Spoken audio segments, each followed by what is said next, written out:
How to make Telegram account with Gmail. Hey everyone, welcome back to our channel. In this video we are going to learn how we can make Telegram account with Gmail, so make sure to watch the video till the end.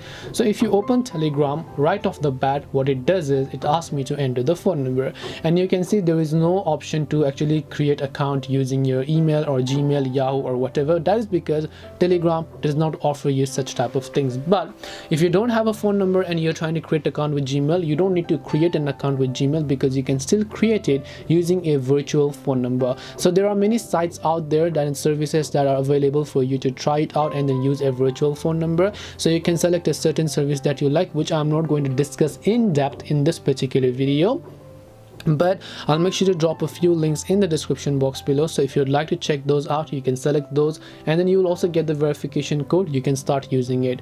Bottom line is you can't create Telegram with Gmail, but does not mean you also need your real phone number. If you don't have a real phone number, you can still protect your privacy and then use a virtual phone number.